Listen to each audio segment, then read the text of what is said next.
Hello, everyone, and welcome to Erskine Arts Podcast numero 8. If you have missed any of the previous 7, please check them out on our YouTube channel or Spotify or wherever you are. If you're on YouTube, please like, comment, subscribe, smash the bell icon so that you're notified whenever we upload. If you're on Spotify, Apple Podcasts, Google Podcasts, anywhere podcasts, please subscribe, follow, whatever it is. Today, we have some young people, some staff, a wee mix, and a special guest. Ooh. Well, there we go. Who was that? Also, I will say, just because of some of the subject matters we're going to be discussing today, that's why there's no video to go along with this. But please still enjoy all the same. You don't need to look at my face anymore. I'm Jason. I'm Ailey. I'm Iona. I'm Gabby. And our special guest is Laura Baillie. Yep, that's me. Do you want to tell us just a little bit? Thanks for being here, first of all. I think we've kind of been in chats since almost the start of the year. Yeah. About trying to get That's involved. my bad, I'm sorry. No, you're super busy, which is some of the stuff we want to talk about today, your background and what you've been up to. So do you want to let us know a little bit about your background, what it is you do, your passions and all that stuff?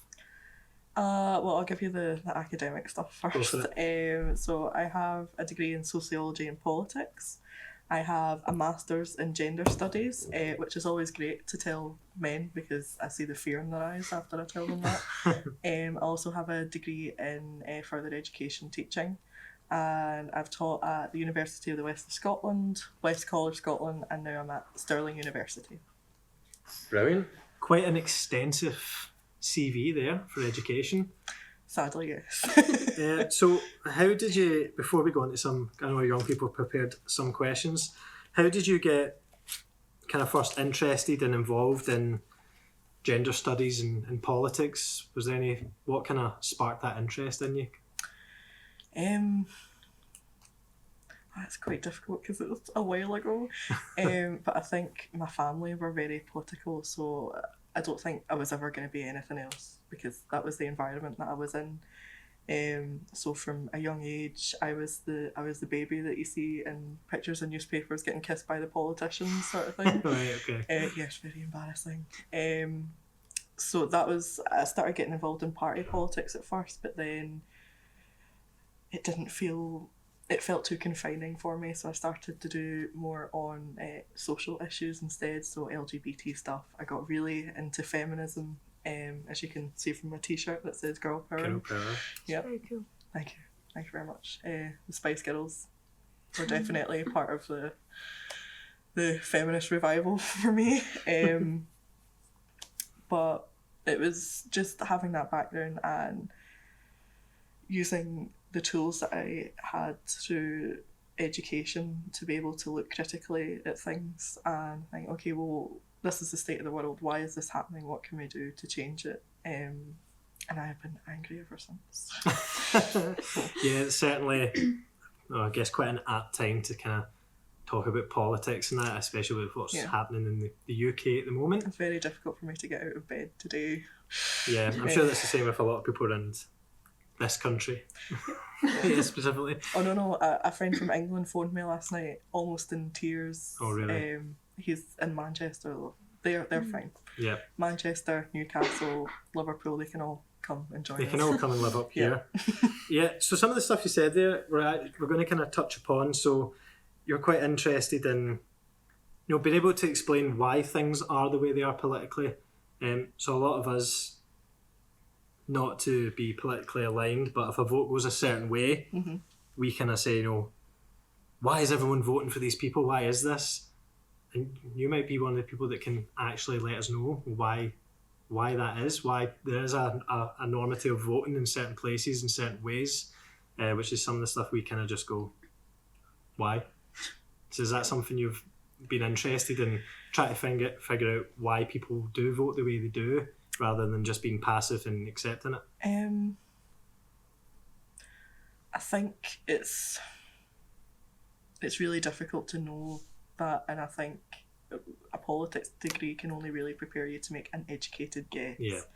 So a lot of the people that you will see on TV during election night, so they've been through politics, so their experience will be through lived experiences as well as potentially some people with politics degrees. But all of this is a guess. Like the polls before the election said we were going for a hung parliament, whereas they've got, is it 86 majority? Yeah. So polls are not accurate anymore, and it's because people, they don't want to say that they're voting the way that they're going to vote because they know that it's unpopular, or they're lying when they're asked. So that makes it really difficult to predict elections and things like that now. But as for the reasoning of why some people might vote the way they do, because I also do sociology, yes, I think I use that more rather than my politics degree for that sort of thing. So I can look and I can say, well, you know, Labour tried to make it about the NHS. We were going to get free broadband. Who says no to that? We were going to get so many things, and I think for the first time a lot of people were hopeful that things might turn around. I mean, how old are you two? 13. 13? Both 13? Okay, so you've always lived under austerity. It's not always been like this, and it's... Sorry, that's why I'm really sad. You know, it could have been so much better for so many more people. But I think when it comes to voting, a lot of people they're almost, this sounds bizarre, but scared of hope. Scared of what it might be, so they go with what they think will benefit themselves rather than benefit everybody else. And I also think, it's probably not a popular opinion, but a lot of why the vote went so strongly towards the Conservatives is to do with racism. And we can see that from how much racists have been celebrating this result, how they're talking about now we can really take our country back. Again, politics is not fun. no, it's I think we all kind of expected the vote to go, but maybe not quite as far as it went. So obviously, as we know, Conservatives, massive majority. Kind of leading this on to talking about LGBT and small marginalised groups of people. What do you think, you know, a majority Conservative government means for people who are LGBT, trans specifically? Yeah. Well, for myself, I'm bisexual, so I'm part of the LGBT umbrella. And it kind of felt like somebody had kicked me in the chest. I don't know about anybody else in the room, but that's what it felt like. It was almost as if, you know, because people would say to Boris, why are you saying things like bum boys? Why have you said that same-sex marriage is the same as 3 men and a dog getting married? So people knew these things, and they basically said, don't care. We're not that bothered. We've got to the point where people are saying, like, don't break relationships over politics, but people don't realise that in its core, politics is a very personal thing. And to say, I'm voting for a party who doesn't believe in your human rights, it's basically saying, I don't respect that you deserve these rights. It's almost like they don't like there are consequences to their actions. So they try and do that. Politics is just a vote once every few years. It's not something that has a big impact, but it does. It tells you something about that person's values and morals and what they think is important in the world. It isn't just, you know, it's not impolite to talk about politics. It's not, oh, you're down the pub, I can't believe that you've started talking about the Tories again. That's just me. My mum's a bit of that. I can always safely talk it. It's the third podcast I've spoke about my mum in some sort of way, but she doesn't listen. Very much the mentality of kind of more mature older people, as, you know, it's rude to talk about politics. And when I was talking to my mum about the vote, I went from a lunch with my mum yesterday actually, and I got in trouble right away, reprimanded for talking about it, and but that's just your opinion, you shouldn't be sharing it with other people. And I was like, well, no, we should be talking about it. And, you know, my mum's under the understanding that you know who you're voting for and that's it, and you don't talk about it. But we've kind of seen the way that's kind of going. And obviously these things that Boris Johnson said, you know, they're fact, they're there. You know, stuff you said about, ethnic groups as well. Yeah. And watermelon smiles. And Picking these are and stuff like things, that. you know what I mean, that is real. But do you think the majority, we will get on to LGBT chats. Oh, this is very topical at the moment since it's just happened.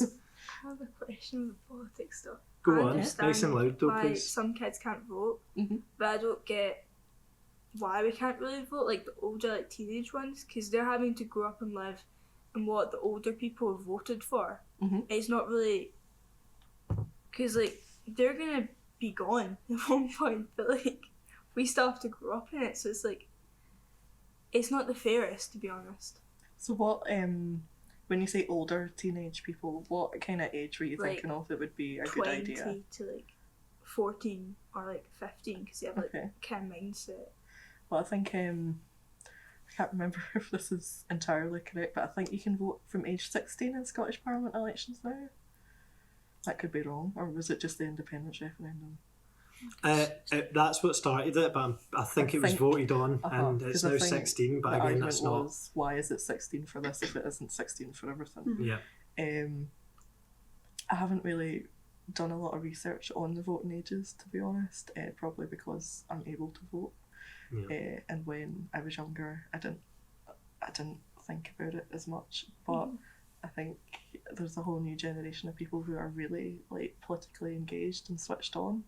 So I think more conversation is needed to happen around.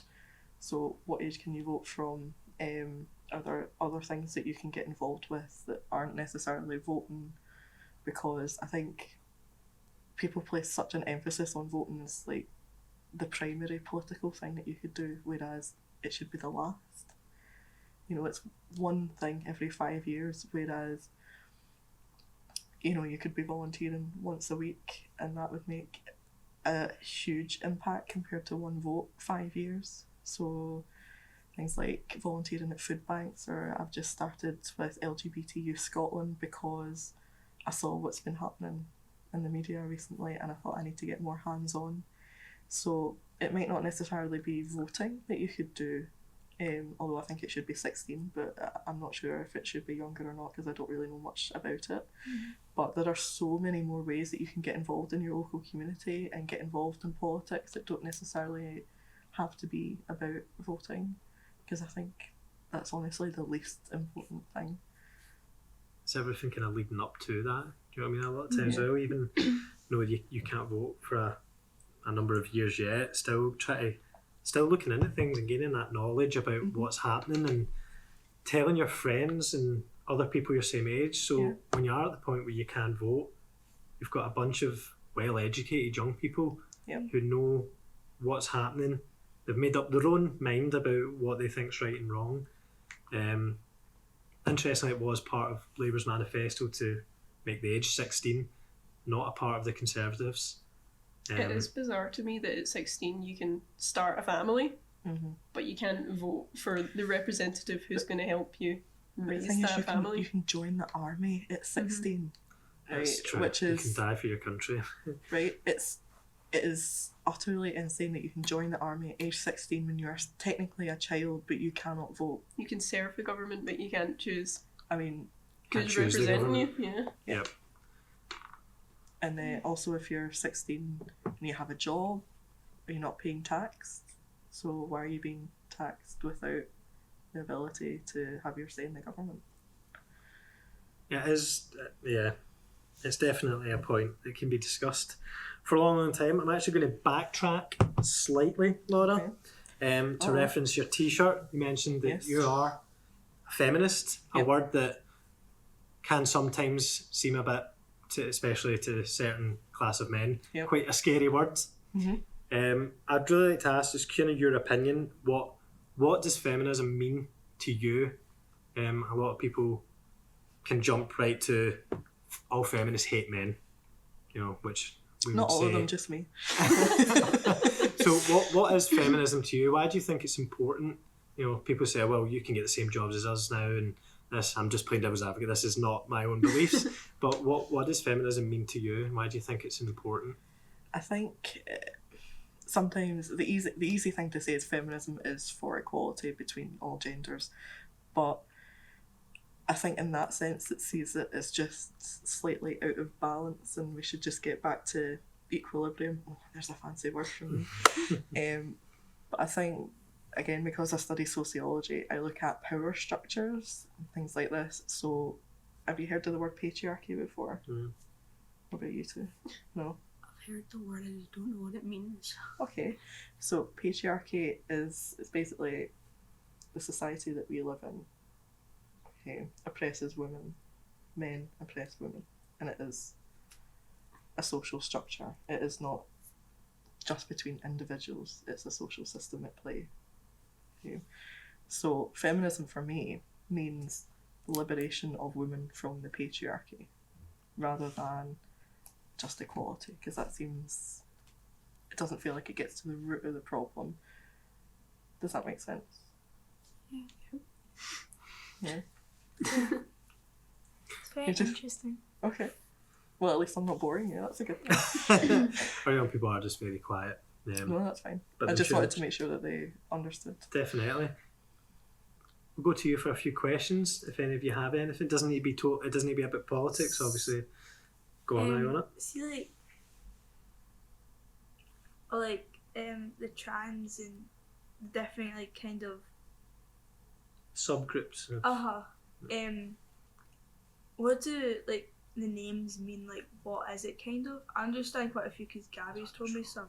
Okay. But I don't understand. That's all of actually them. great. That ties right into what I was just writing that we wanted to ask you. So when I emailed you, Laura, I think even down to its basics, we I think presume here that when we say LGBT, we know what LGBT stands for, plus, etc. But some young people we spoke to actually in youth clubs here, different thing, didn't know what that was either.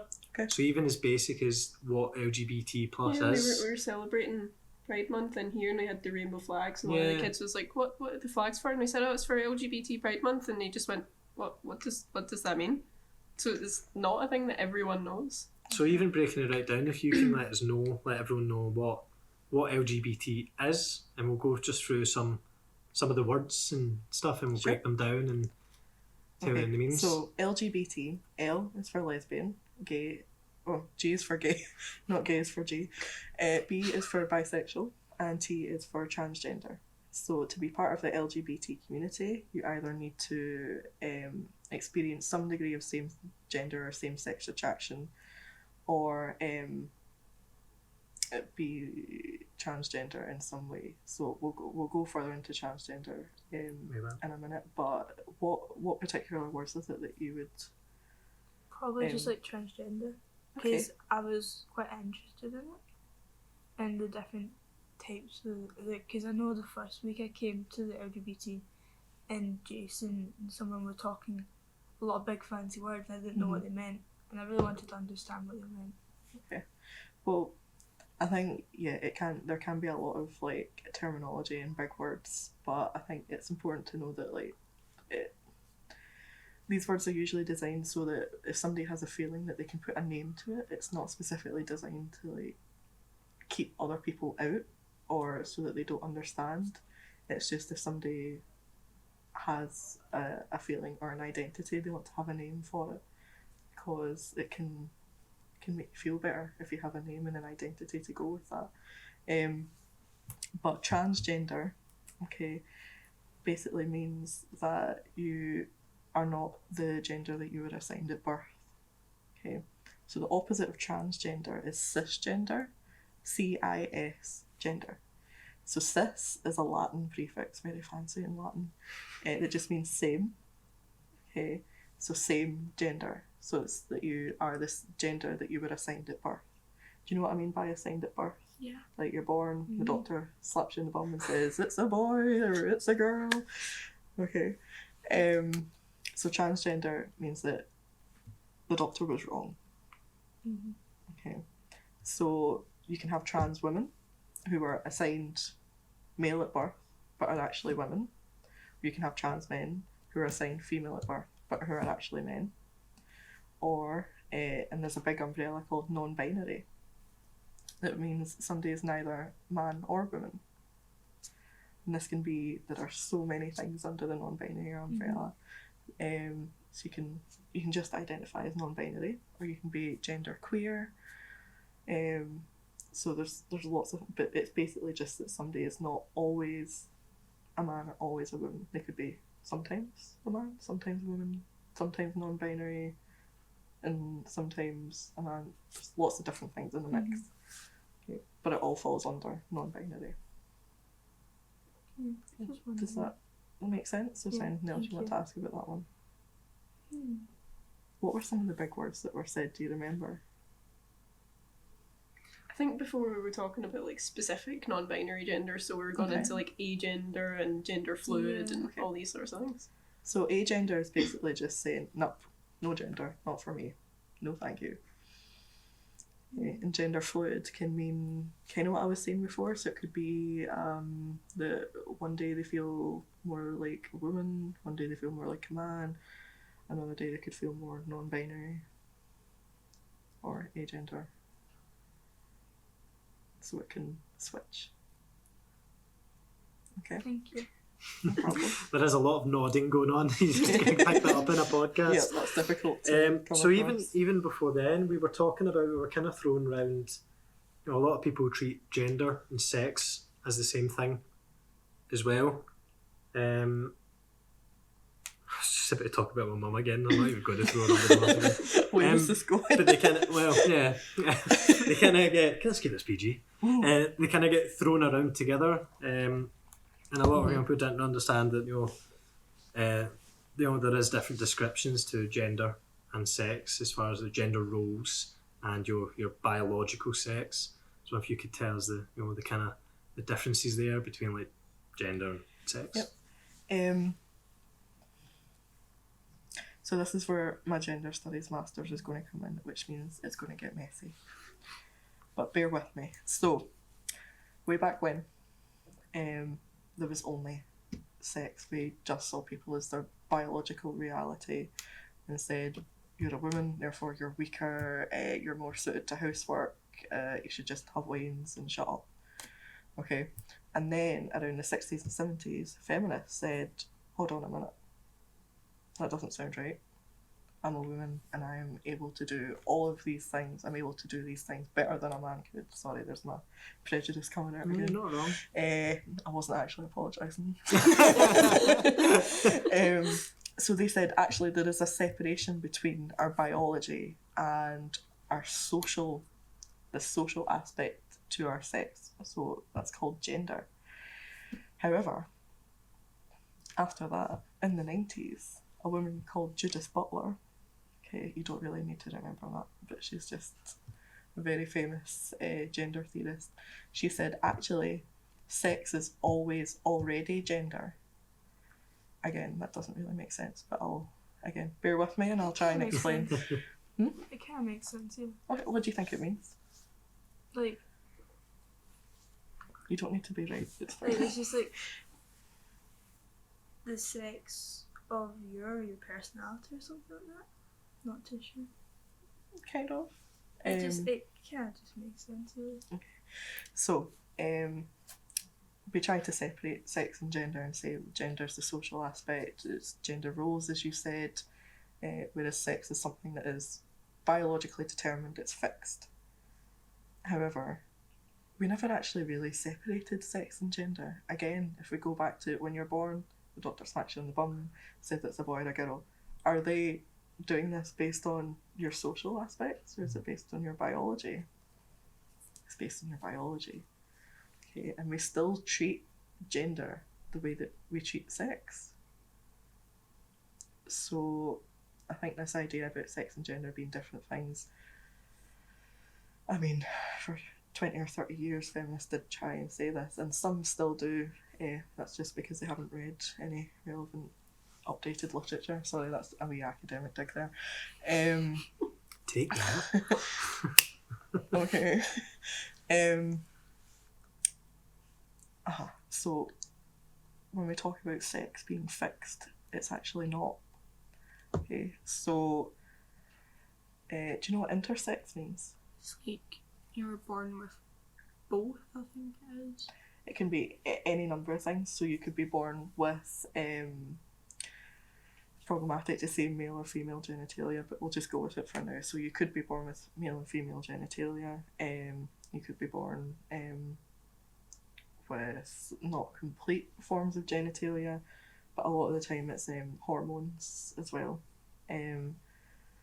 So the existence of intersex people kind of throws a spanner in the works that we think of two distinct sexes and that they are completely separate. Because in medieval times, there was one sex. Okay. And they thought that women were just, sorry to get graphic, and I'm very glad this isn't being filmed, but they thought that women were just inverted men.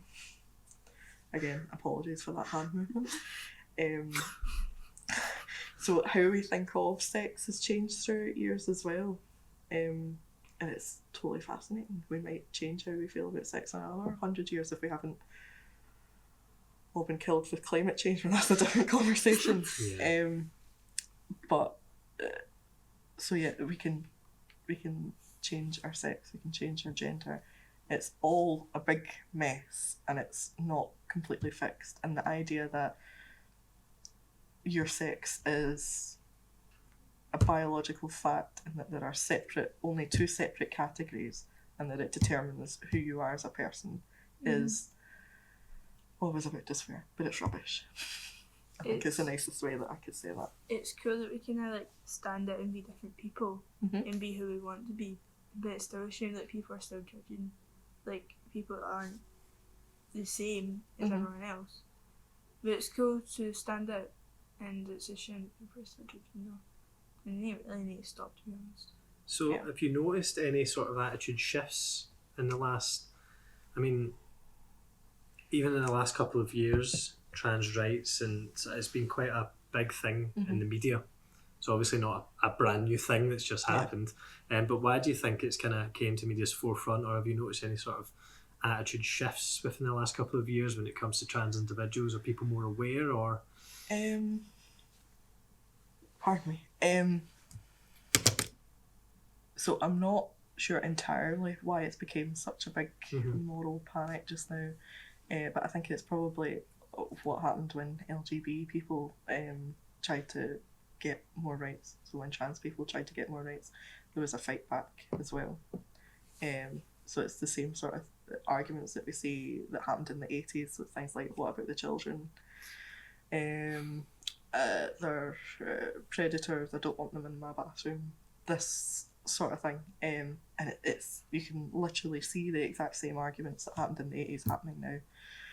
So I think it's the pushback that the community has done in terms of trying to get rights in the Gender Recognition Act. There's going to be bigots who have a lot of power and who have a lot of column space in newspapers, who will feel threatened by this and who will bring it to the forefront. So I think that's why it's more in the media now. In terms of attitudes, I think it's quite difficult to gauge that because I think a lot of people didn't really know much about trans people before. But I think conversations, even small conversations like this are what is changing things, rather than, again, the media is very, very difficult, and it's difficult to have big conversations like that through those kind of mediums. But I know, like, talking to friends and talking to families, attitudes have changed through that way, rather than mudslinging, basically, in the press. Was there another part to that question? I can't remember. No, I think that was kind of it, but I was going to actually lead on from that. Is there anything you think that, people tout Scotland as a pretty good place to be LGBT? That's kind of what's on about.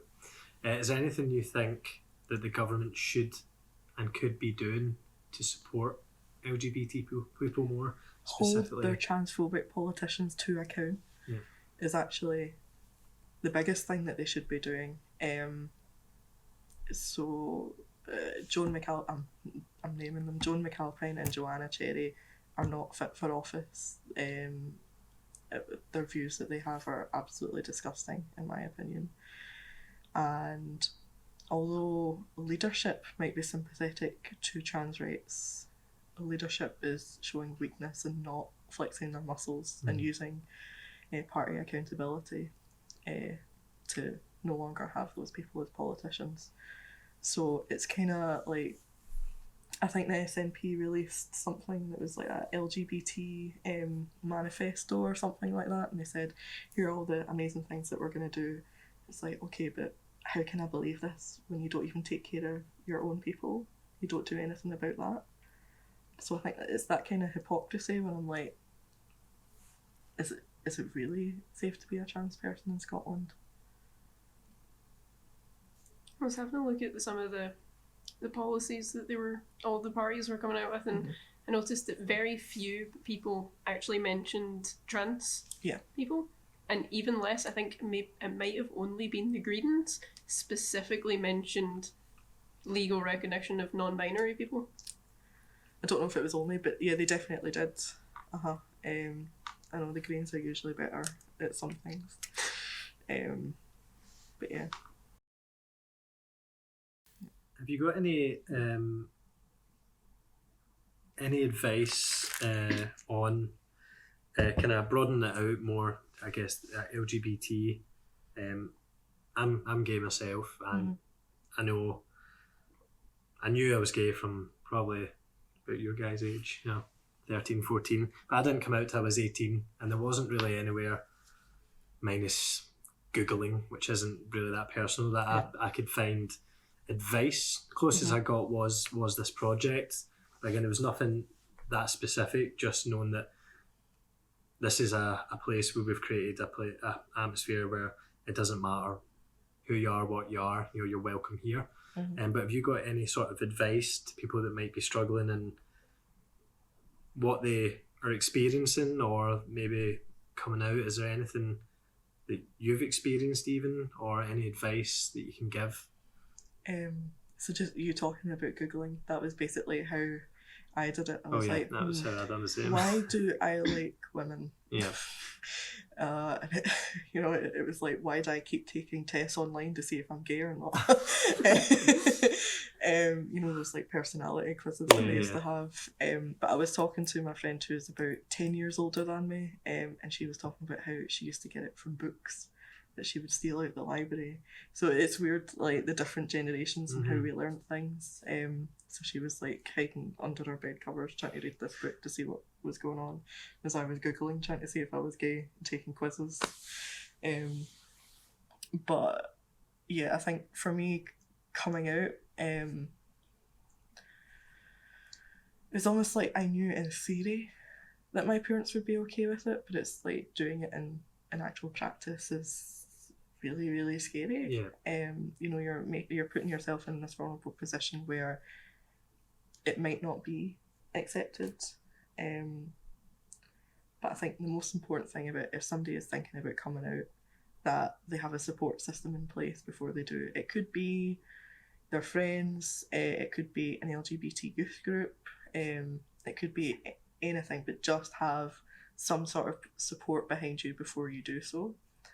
And I think we put so much emphasis on coming out that a lot of people put themselves in vulnerable positions without necessarily needing to. So this idea about you're not being authentic to yourself, you're not being true to yourself, again, puts a lot of pressure on. But if you know that your parents, if you live with your parents, if they're homophobic and you think there could be a chance that this will make life more difficult for me, it could make me homeless, then I would suggest not coming out, which sounds a bit controversial, but until you know that you are safe and that you'll have somewhere to go, don't put yourself in that vulnerable position. You're not lying about yourself, you're not being true to yourself, you're just being safe until that you are actually able to, if necessary, if you can move out and then have that conversation. Yeah, coming out for me was I went a walk with my mum in the park. It was a public place. And I was like, so I'm not quite sure what's going on, but I know that I like girls in more of a friend way.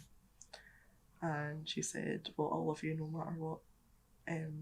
that was really nice to hear. But I think she was kind of terrified at the time because she was like, "Oh my God, what if I say the wrong thing?" And after that, it was fine. And I'm very lucky that it was that way. But there's still sort of there's still ideas about LGBT people not being normal and their relationships not being normal and things like that are, it's almost part of an unlearning process. So you learn these things and then you have to unlearn them at the same time.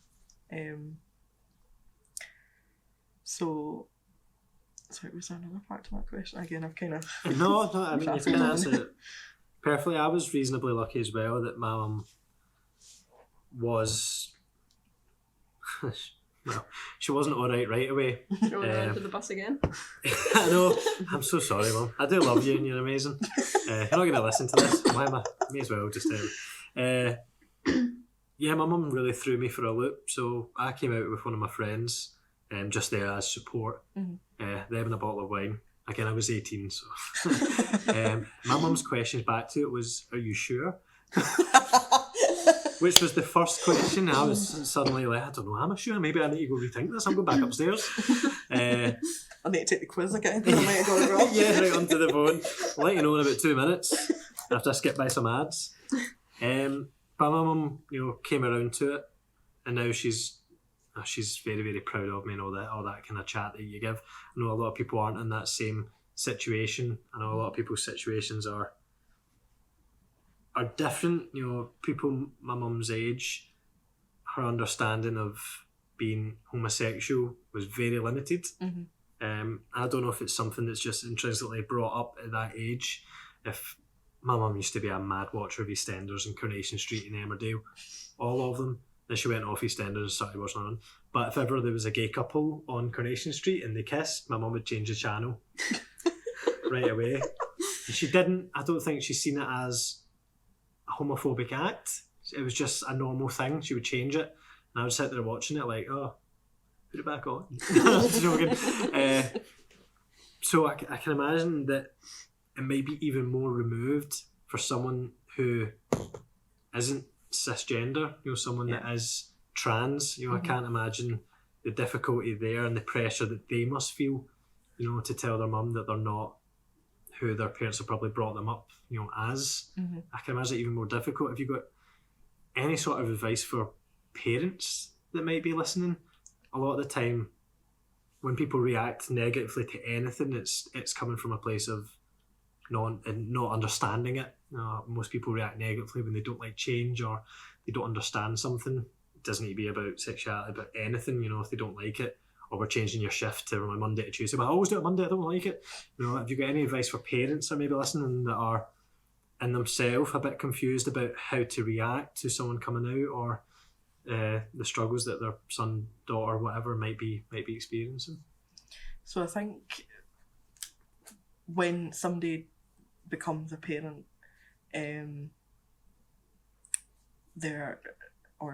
hopefully they are filled with love for that child.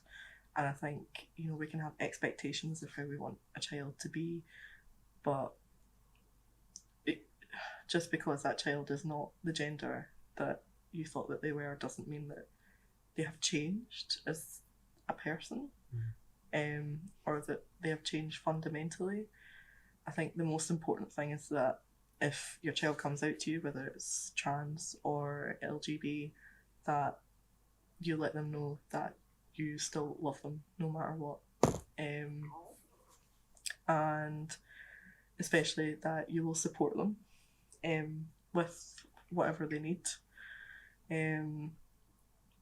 So if they want to join a youth group, suggest that, because they might be able to get some support there that you might not be able to offer them, because there's youth workers, there's other kids their age that are going through the same thing.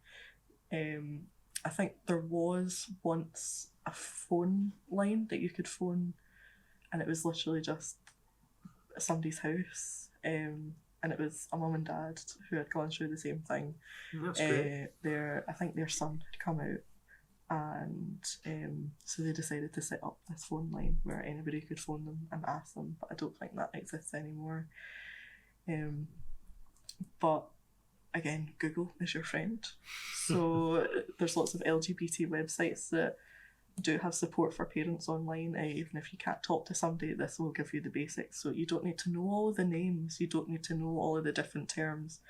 What you need to do is listen to your child and support them and tell them that you will go to the ends of the earth to help them with what they're going through, because you would do that with anything else. That definitely would mean a lot, as well, to hear that. And that the word just left my. This is why it couldn't have That's been. fine. You're talking about big words. It couldn't have came from me. That reassurance that they are loved. Do you know what I mean? Yeah. So I think sometimes I will let you just ask me for every second.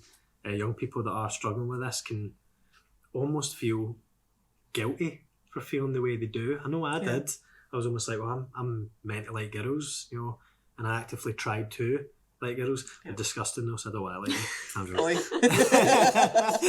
But I felt actively guilty, so there was a bit of guilt when I was telling my mum. I was almost like, I've let you down here. Yeah. That I've got an older brother who I put my brother under the bus. My brother hasn't got any children, and I don't think he wants any children. But my mum, she was always saying, No, I'm not going to get a grandchild. It's up to you. I was like, well, you might get one, but it won't be maybe the same way you're expecting. Yeah. But anyway, I'll let you something. Gabby, do you want to ask quite the first thing, since you've not really asked much tonight?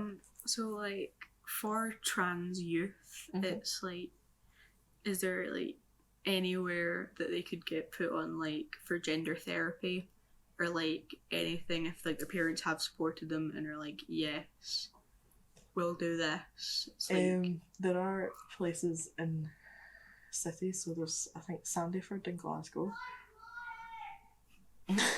Somebody outside's wanting to join. Yeah. There is a place in Edinburgh, but the name of the clinic slipped my mind, and I think there's somewhere in Aberdeen and in Inverness, potentially.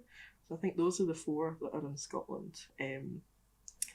But the treatment depends on what age you are, and a lot of silly hoops that you need to jump through.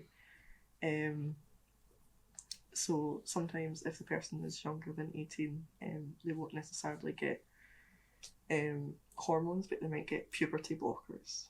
That just delays puberty. And there's been a lot of kind of panic around these sorts of things, but delaying puberty doesn't actually have any health problems. It does what it says in the tin. It delays puberty.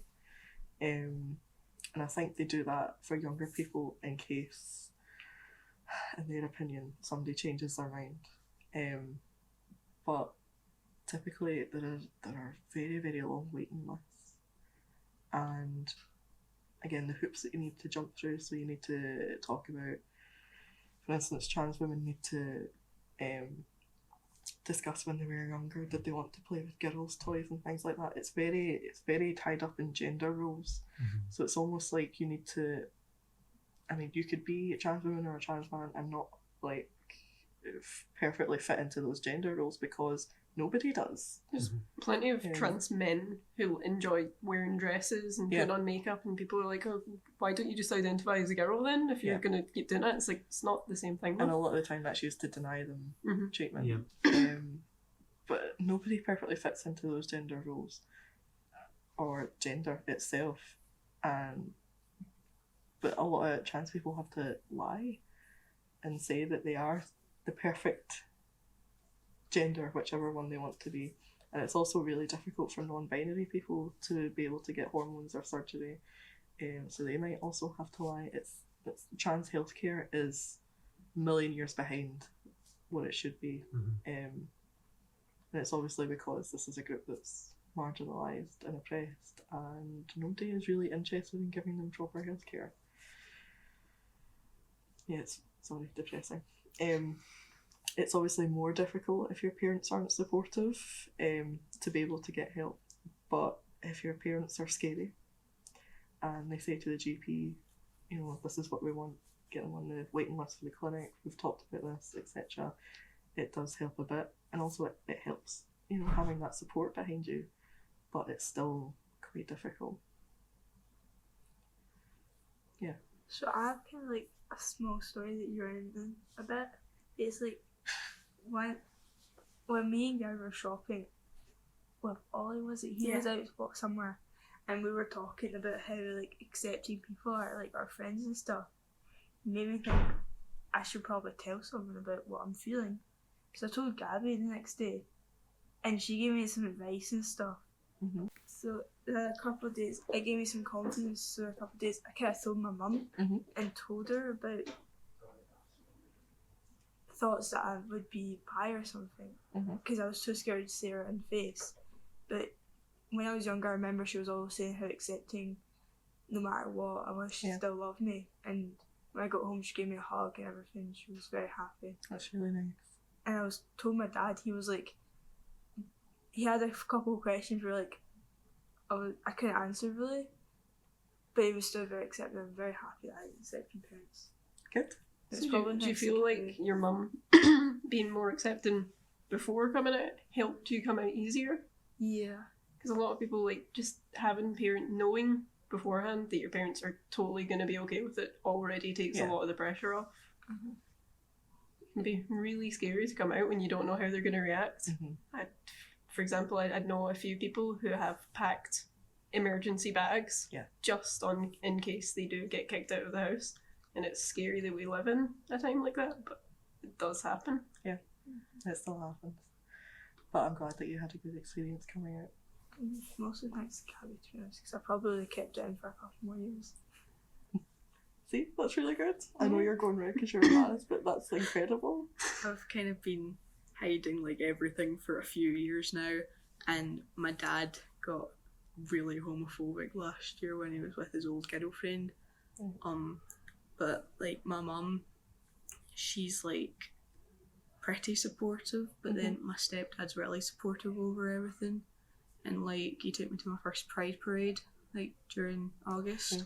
So I know if something like goes wrong if I come out, I'll always know he'll have my back and believe me. That's good. Yeah, It's amazing that people still have that support network. It's good to know that you can always have at least just one person that you can fall back on and trust that things are going to be okay. Yep. So are you in LGBT youth groups? I want to go to the one here, but I've got 2 different clubs on the night that it's on. Okay. So Sorry, you're too popular. really not. And then I've been wanting to go to this one in Paisley, but then I haven't told my parents about it because I'm scared they're going to be like, what is going on?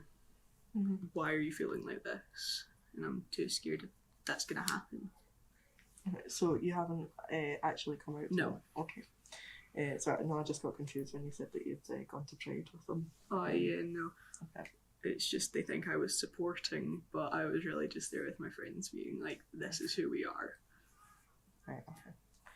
It's a great way to hide. I'm just going with my friends though. Yeah, that can be difficult. I know some young people, I wouldn't recommend this, but some young people don't necessarily say what the youth group is for. They just say it's a youth group. Yep. And the youth worker and the volunteers, they're not going to shop you, because we all know how difficult it is and that you might not be out. So we never ever actually tell anybody that it's an LGBT group. So you could say, here's a youth group that I found, I want to go to this one because they do lots of games or something, whatever you're interested in. You could say it that way. I know it's not the easiest to lie to your group. Well, I find it quite easy to lie to my friends. But it can create a bit of distance between you. But if you need that support, then you need that support. And I think telling them they're going to a youth group, I mean, it's technically true. You know, it's just Absolutely. a bit economical with the truth, I think we would say. I think we're going to have to wrap it up there. We're kind of running out of time. I think definitely we'll make attempts to do a part 2 of this, actually, if you're into it. Yeah, sure. Thanks very much for your questions. Sorry I missed that tail end of whatever you were talking about. I had to go out and tend to something, and I have a feeling the door might get banged at any point because I can hear young people out there out the back. But thank Those you. youths. Those youths, aren't they terrible? Thank you very much for coming down No problem. and speaking Thank to you us. for I'm inviting glad me. I've managed to finally get you down, and you know, I know you're super busy, so it's been great that you've managed to come down. Really appreciate it. Again, if you're on YouTube, like the video, subscribe. If you're on Spotify or anywhere else, please follow and subscribe or whatever the medium is, and we will see you on the next one. Bye. Bye.